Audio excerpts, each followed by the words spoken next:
Alex Volkanovski isn't holding back when it comes to the UFC 319 co-main event, straight up saying that if Aaron Pico gets through Lerone Murphy, he'll mop the floor with him. This aggression from Volk didn't come out of nowhere. It's a direct response to Pico firing first, claiming he'd finish Volk and that Volk has never faced a wrestler like him before. Realistically, that's not just wrong, it's laughable, because he's already shared the cage with Islam Makhachev twice and gave the #1 pound-for-pound fighter in the world one of his toughest nights. The stakes are huge, with the winner of Pico versus Murphy locked in for a title shot, and Volk's coming off a massive win over Diego Lopes where he recaptured the featherweight belt and reminded everyone exactly why he's been so dominant. And while this co-main hasn't gotten the same spotlight as Du Plessis and Khamzat, make no mistake, this is a sleeper banger. Pico is riding a 3-fight win streak, looking more dangerous and well-rounded than ever, while Murphy comes in undefeated with crisp striking and a point to prove. Add in the personal fire between Volk and Pico, and you've got the recipe for a fight that could shake up the division.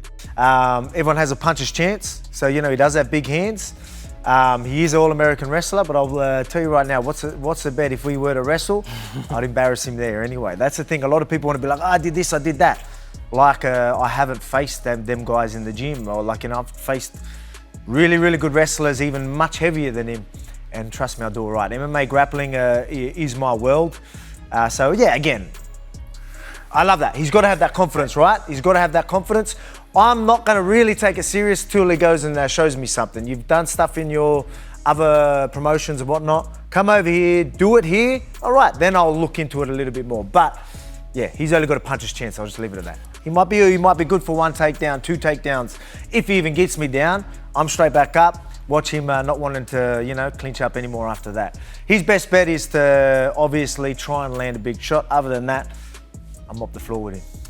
Dricus Du Plessis is shooting big ahead of UFC 319, and he's not shy about saying it. After Chris Weidman suggested that beating Humzat Chi'maev could put him 3rd on the middleweight GOAT list, DDP made it clear he's thinking even bigger, saying this win would have him knocking on Anderson Silva's door for that #1 spot.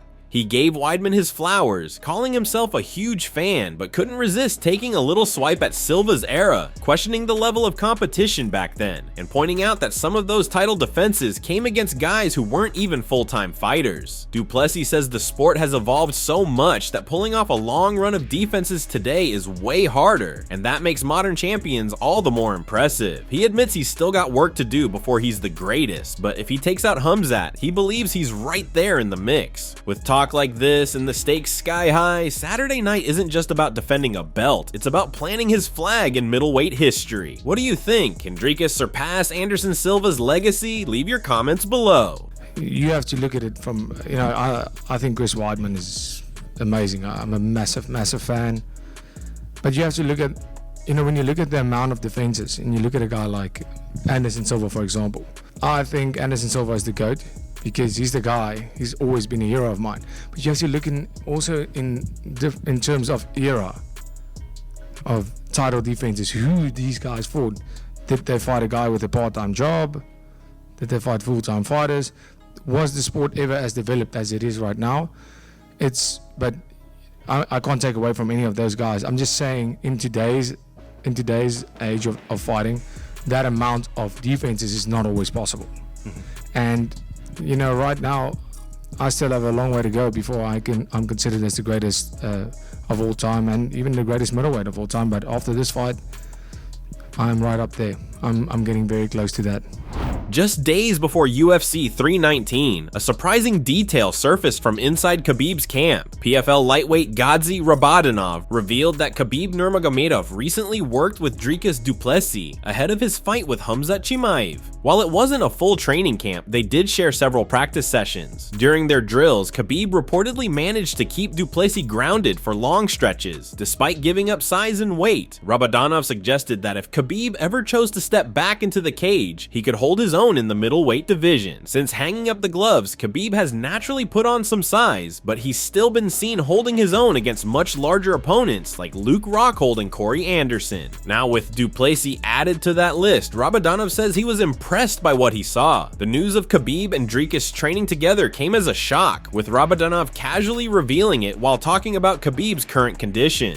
According to him, the opportunity arose due to some scheduling circumstances, and Khabib was happy to step in and give the middleweight champ a few valuable looks. Let's dive into the interview. No matter what people say, I'm being completely serious when I say this. I truly believe and am confident that if Khabib wanted to, he could easily become a middleweight champion. I'm not talking because he's close to me or anything like that. Just knowing the shape he's in and what he's capable of, I can say with 100% certainty that if he wanted to come back and become middleweight champion, he could do it easily. Dricus is strong and has a good game, and also he's powerful, and his physique is big in my opinion. So how did Khabib handle him? He dominated him, out-wrestled him, and Dricus never got up even once. Henry Cejudo and Kamaru Usman just dropped their final predictions for UFC 319, and what started as a simple pick turned into a full-on debate. Cejudo is backing the champ, Du Plessis, to get it done, but Usman isn't buying it. He's riding hard for Khamzat Chi'maev. Usman came with receipts too, pointing out that Du Plessis hasn't dealt with a real wrestler in years, the last being Derek Brunson, and in Kamaru's eyes, Dricus didn't exactly shine in that fight. Since then, it's been nothing but strikers, and Usman believes stepping in with Humzat's relentless pressure and suffocating grappling is a completely different world. He's so confident in his pick that he's calling for boards to finish DDP in the first round, and he didn't stop there. He said Humzat has everything it takes to become the UFC's next absolute superstar, right up there with Ilya Topuria and the sport's other biggest names. The two went back and forth with real conviction, and honestly, it felt less like a prediction segment and more like a preview of the intensity we're about to see in the cage this Saturday. DDP hasn't really fought a wrestler since Derek Brunson. Or Tavares. And we saw how that fight was looking. Or who?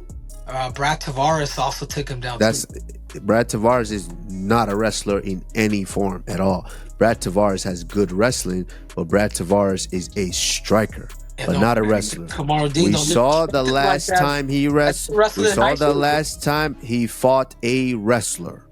That was Derek Brunson. And we saw how that looked in the first couple of rounds. Derek just, eventually, I believe, gassed out. I think Humzat Chi'maev might actually go out there and get it done. Wow. Hold on.